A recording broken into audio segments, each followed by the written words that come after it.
The US dollar index has finished 3 consecutive months of gains. Gold has just completed its 5th month consecutive decline in prices.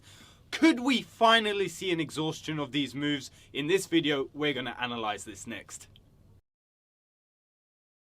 Good day all, Anish from BlackBull Markets here. Behind me is the chart of the dollar index. As you can see, we've just finished the 3rd month of successful gains in the US dollar index.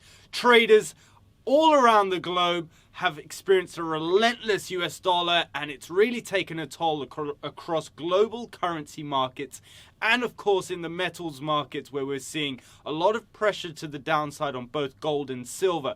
Now behind me, what you can see is that the dollar index is currently trading at the highs of 2002. Now this goes back to just 2 years after the euro currency was adopted and created. As you can see, that was the highest period of dollar strength we saw between the 120 level and the 108 level. We're currently trading just above the 108 level, looking to touch the 110 level. Big psychological high there. If we do break ahead, there is potential room to head higher. Now, why is this happening, and why is the dollar on such a relentless spree? Well, what we can see, it all boils down to economic data. Investors around the world are starting to price in higher interest rates. The likelihood of another interest rate hike for September is increasing in terms of probability, and investors are pricing this in. Well, the question now remains is how far can we travel higher? We have seen poor economic data come out of the Eurozone, and as a result, the euro dollar has suffered. What we've seen, the euro dollar down 4% for last month, trading about the parity level now, but it did break below parity and traded comfortably there for a couple of trading days, which is an ominous sign. However, we saw 9.8%, almost 10% inflation for the Eurozone area. And unlike the US, where we've seen a 7.1% increase in wages year on year, the Eurozone has struggled to keep up with regards to wage increases, which is, again, a troubling sign for the Euro economy, pointing towards that recessionary climate. Unlike the US, where we're seeing a buoyant job market, ADP data came out today. It did come out slightly below expectations, around 300k jobs below expectations. However, it's still pretty positive. We're still seeing a buoyant job market in the US. And of course, we've got NFP out on Friday too, which is the big trading data released to start off the month. And in this video, we're going to analyze 2 charts. We're going to look at the euro dollar, we're going to look at pound dollar, and we also may even throw gold in there as well. Let's have a look. Behind me is the chart of the euro US dollar, which has had a pretty miserable trading session over the last 2 or 3 months. We can see from the chart behind me, ever since June ended, where it was trading around the 105 mark, where everyone thought a lot of support was holding, we broke lower, we broke through parity, which was pretty phenomenal, and then we traded below parity for quite some time over the last week. Went as low as 98 cents during this period of time here from 22nd to just yesterday, where we finally broken above parity. We do have a slight support here holding up these markets from the 12th of July. What we can see now, of course, is markets anticipating a potential reversal should this support hold. Of course, parity is a pretty troublesome area for Eurozone traders who have enjoyed a 110, 115, 120 euro dollar for the last couple of years. Now having a 20% decline in their asset against the US dollar, especially on a trading level, means euro traders are poorer, unfortunately, against their US counterparts, and as a result, it is impacting global trade, and of course, traders looking at this pair, eyeing any possible move to the downside. Now, fundamentally, are signs pointing towards a reversal? Possibly not. Are they pointing to an exhaustion point though? Perhaps, and that's what we're going to look at today. As we can see here, we've got a support forming around the 98 cents, 99 cents level, and the markets are just trading above that parity point. What we can see also is a support just above parity here. around the 101 cent level, and a break above this is a 4-hour time frame, by the way, a break above this level could indicate a move to the upside where 101, 102s would be your target. So lots of consolidation we've seen over the last few months of trading, of course, and that again has caused for ominous signs in this market. We've had consolidations and then breaks to the downside, consolidations again, and then another break to the downside. The argument for an exhaustion case could be seen in, well, economic data is coming out at, again, pretty poor prints, but the market didn't take that leg to the downside on this recent consolidation phase. This is the question now. Could we see an upside or a downside break? That's what markets are watching. If we are looking at the downside, there is not much to go on the higher term time frames. We'll look at a monthly chart here to see exactly what we're talking about in terms of the screen here.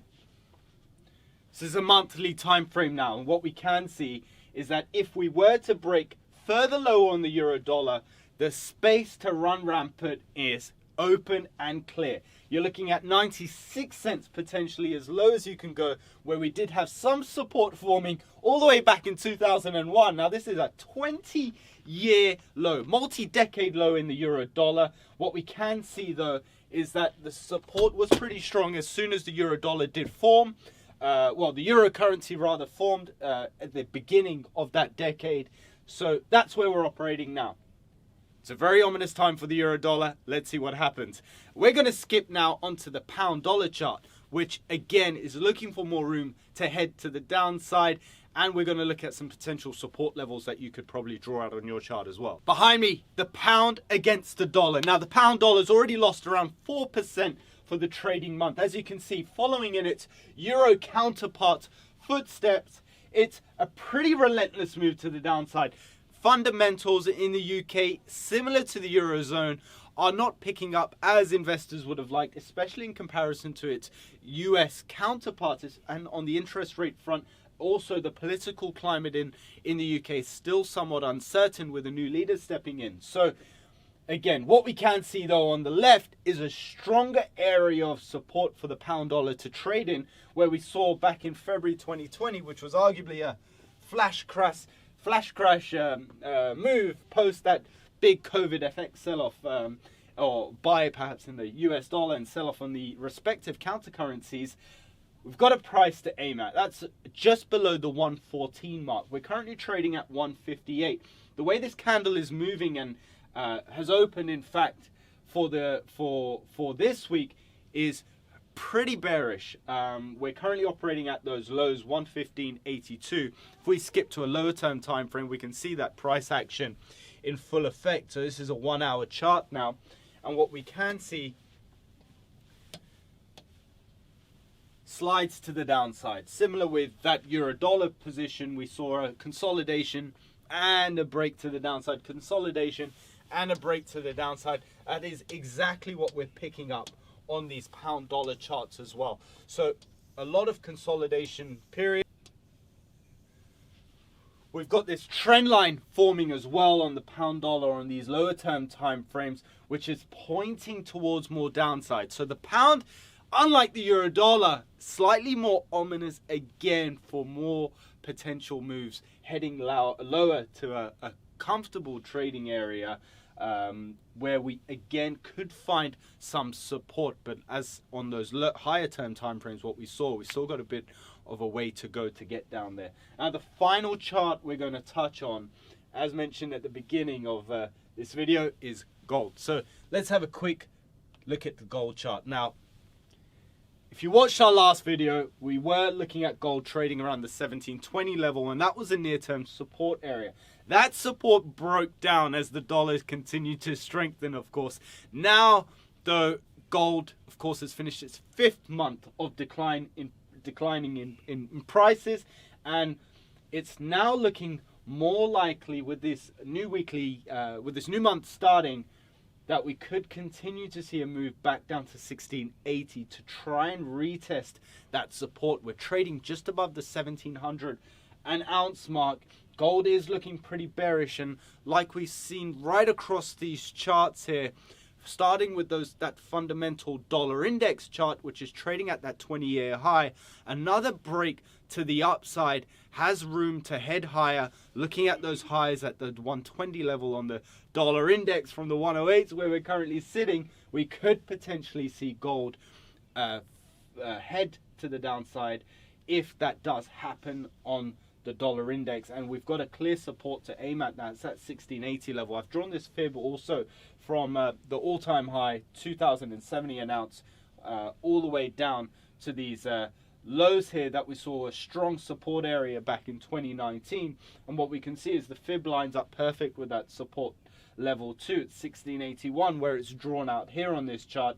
A break of 1681 then puts 1590 into play, and that again is another key area that traders will be looking to attack if we break 1680. It's such a solid support level. It's held so firmly since February of 2020.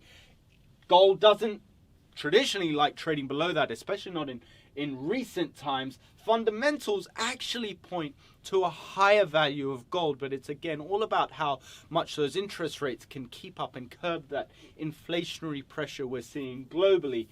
Does gold term make sense long term to be higher? Probably yes, especially with that persistent inflation story. But again, the US dollar is just so bullish at the moment and has so much buying optimistic outlooks that markets are suffering against it, and gold again is one of the first ones to get hit. 1680 does look like a support that we can attack. If we look at the price action on these this current candle, it does look like we could potentially fill these weekly wicks here that have touched once, twice, 3, 4, 5, 6, 7, 8 times all around that 1680 mark. That's a pivotal point for the gold market, something that you should draw on your charts and keep an eye on as well. I hope you enjoyed this video. As you can see, we are at a bit of a turning point in the market. We have started a new month. Question on all of traders' minds at the moment: have we reached an exhaustion level on the dollar index? If we look on our euro dollar chart, perhaps so, around that psychological parity level.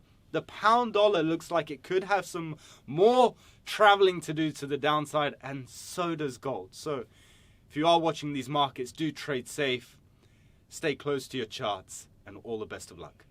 Goodbye.